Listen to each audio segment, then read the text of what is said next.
So hello guys, welcome back to the channel. तो आज हम एक्सप्लेन करेंगे मूवी क्रेजी लव को, जो कि 1987 में रिलीज हुई थी। ये कहानी है एक 12 साल के लड़के की, जो बचपन से ही अपने ट्रू लव को ढूंढना शुरू कर देता है, लेकिन अपने दोस्तों की वजह से वो कुछ गलत आदतों का शिकार हो जाता है और अपनी से बड़ी उम्र की लड़कियों के साथ इंटीमेट होने की कोशिश भी करता है। तो चलिए जानते हैं उस लड़के की पूरी कहानी को, लेकिन उससे पहले आप सब लोग वीडियो को एक लाइक जरूर कर दें। कहानी शुरू होती है 1955 से, जहां पर हम हमारी मूवी के मेन कैरेक्टर हैरी को देखते हैं, जिसकी उम्र सिर्फ 12 साल है। हैरी थिएटर में बैठकर एक रोमांटिक मूवी देख रहा था। उस मूवी में एक प्रिंस लड़ाई खत्म होने के बाद अपनी प्रिंसेस के पास आता है और उससे शादी करता है, जहां पर हैरी उस प्रिंसेस की तरफ काफी ज्यादा अट्रैक्ट हो जाता है।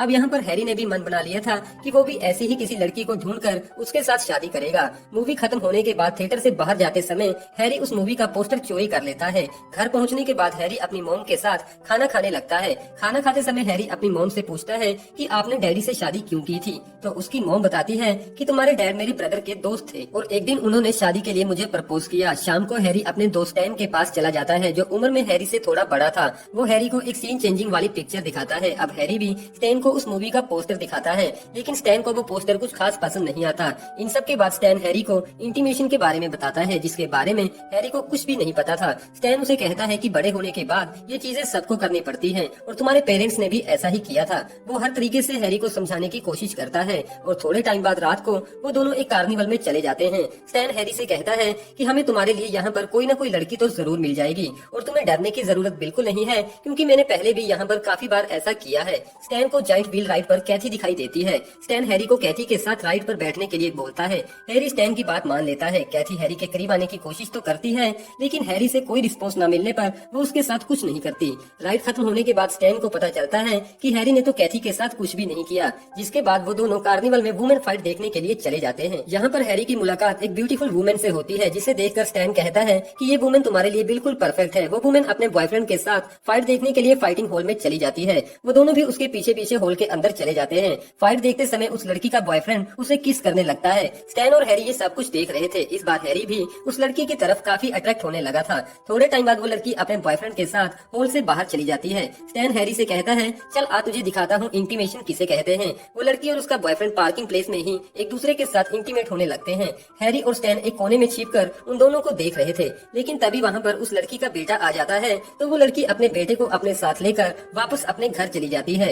हैरी स्टैन को बताता है कि उस लड़की का नाम थियो है और वो मेरा क्लासमेट है। स्टैन हैरी से पूछता है कि क्या तुम जानते हो तुम्हारा ये दोस्त कहाँ पर रहता है। अगली सुबह हैरी स्टैन को अपने साथ लेकर अपने क्लासमेट थियो के घर चला जाता है। हैरी के बेल बजाने पर कोई भी घर से बाहर नहीं आ रहा था, तो स्टैन और हैरी घर के अंदर चले जाते हैं। थियो घर पर नहीं था। हैरी और स्टैन देखते हैं कि वो वुमेन नशे की हालत में अपने बेड पर सो रही है। तो स्टैन हैरी को उसके पास जाने के लिए बोलता है और कहता है कि फिक्र मत करना, नशे की हालत में होने की वजह से वो जल्दी नहीं उठेगी। हैरी उस वुमेन के पास जाता है और उसे टच करने की कोशिश भी करता है, लेकिन अचानक से वो वुमेन जाग जाती है। तो हैरी और स्टैन वहाँ से भागकर वापस आ जाते हैं। अब स्टैन हैरी को मास्टरबेट के बारे में बताता है, जिसके बाद रात को हैरी उस प्रिंसेस का पोस्टर देखते हुए मास्टरबेट करता है। अब यहाँ पर 7 साल बीत जाने के बाद हम हैरी को देखते हैं, जो काफी बड़ा हो चुका था, लेकिन अब उसे एक स्किन प्रॉब्लम थी, जिस वजह से उसके पूरे फेस और बॉडी पर एक्ने स्पॉट बन चुके थे। आज उसके स्कूल में ग्रेजुएशन डे था, लेकिन उससे पहले वो अपने डॉक्टर के पास चला जाता है। डॉक्टर उसे कहता है कि तुम्हें अभी और मेडिसिन लेनी होगी। अब इस स्किन प्रॉब्लम की वजह से हैरी ग्रेजुएशन डे पर अपने स्कूल नहीं जाता। जिसके बाद शाम को हैरी का दोस्त बिल उसका डिप्लोमा लेकर हैरी के घर पहुंचता है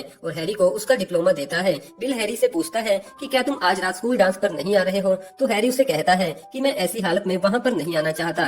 जिसके बाद बिल हैरी को अपने साथ लेकर लिक्विड ट्रेन के पास चला जाता है। जिसके बाद वो दोनों ट्रेन का लॉक तोड़कर उसके अंदर चले जाते हैं, जहाँ पर काफी सारी ड्रिंक्स रखी हुई थी। ड्रिंक के नशे में हैरी बिल को अपनी एक पोइट्री सुनाता है, जो उसने क्लास की सबसे सुंदर लड़की लीजा के लिए लिखी थी। जिसे सुनने के बाद बिल कहता है कि तुम्हें स्कूल डांस पर जाना चाहिए और लीजा से बात करनी चाहिए। जिस बात पर हैरी कहता है कि मेरा फेस देखने पर लीजा मुझसे बात नहीं करेगी। फिर भी बिल के फोर्स करने पर हैरी स्कूल डांस पर चला जाता है, जहाँ पर लीजा बिल्कुल अकेली बैठी थी। बिल हैरी को लीजा से बात करने उसके पास भेजता है, लेकिन हैरी से पहले लीजा के पास एक और लड़का आकर उसके साथ डांस करने लगता है। जिसके बाद बिल हैरी को लेकर पार्किंग प्लेस पर चला जाता है। बिल की गाड़ी में उसकी दोस्त मरीना बैठी थी। बिल हैरी को बताता है कि मरीना एक बुरी लड़की है और हम दोनों उसके साथ इंटीमेट होंगे। हैरी बिल से कहता है कि मुझे नहीं लगता कि मरीना भी मुझे एक्सेप्ट करेगी। अब पहले बिल मरीना के पास जाता है और उसके साथ इंटीमेट होता है, लेकिन उसके बाद वही होता है जिसका डर था। मरीना हैरी को उसकी स्किन प्रॉब्लम की वजह से रिजेक्ट कर देती है। जिसके बाद हैरी उदास हो होकर बाथरूम में चला जाता है और अपने पूरे फेस को टॉयलेट पेपर से कवर कर लेता है और वापस पार्टी में आकर लीजा को डांस के लिए पूछता है। लीजा डांस के लिए मान जाती है। डांस खत्म होने के बाद लीजा वापस चली जाती है तो बिल हैरी को बोलता है कि आखिरकार तुम कामयाब हो ही गए। जिसका जवाब देते हुए हैरी कहता है कि लीजा ने तो मेरा फेस तक नहीं देखा और उदास होकर बिल के साथ वापस अपने घर आ जाता है और ड्रिंक के नशे में ही घर के बाहर बैठ जाता है। जिसके बाद उसके पास 2 पुलिस ऑफिसर आते हैं और ट्रेन में से ड्रिंक चोरी करने पर उसे गिरफ्तार कर लेते हैं, क्योंकि उन ऑफिसर को ट्रेन में से हैरी की लिखी हुई पोइट्री मिली थी। 14 साल बीत जाने के बाद हम हैरी को एक क्लब में देखते हैं जहाँ पर हैरी काफी ओल्ड एज हो चुका था। तभी वहाँ पर हैरी की मुलाकात अपने पुराने दोस्त बिल के साथ होती है। दरअसल अब हैरी की लाइफ पूरी तरह से बर्बाद हो चुकी थी। हैरी और बिल थोड़े टाइम बाद क्लब से बाहर चले जाते हैं। रास्ते में उन्हें एक घर के बाहर मुर्दा घर की एक गाड़ी दिखाई देती है जो वहाँ पर एक डेड बॉडी को लेने आई थी। वो दोनों नशे की हालत में उस डेड बॉडी को उठाकर एक सीक्रेट प्लेस पर ले जाते हैं। हैरी जैसे ही उस डेड बॉडी के फेस पर से कपड़ा उठाता है तो वो उसकी तरफ काफी अट्रैक्ट हो जाता है, क्योंकि वो डेड बॉडी एक खूबसूरत लड़की की थी, जैसी लड़की उस मूवी में हैरी ने अपने बचपन में देखी थी। अब हैरी उस डेड बॉडी को किस करता है और उसके साथ इंटीमेट भी होता है, लेकिन बिल को ये सब कुछ बिल्कुल भी पसंद नहीं आता। बिल हैरी को कहता है कि अब हमें इस डेड बॉडी को जला देना चाहिए, नहीं तो पुलिस हमें पकड़ लेगी। लेकिन हैरी कहता है कि इतनी सुंदर लड़की को हम ऐसे ही जला नहीं सकते। अब हैरी बिल और उस डेड बॉडी को लेकर समुद्र के किनारे चला जाता है।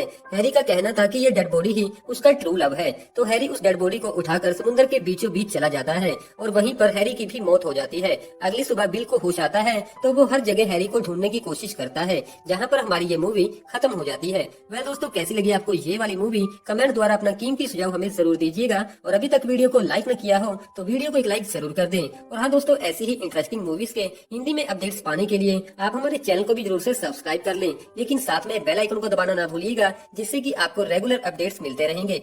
Thank you.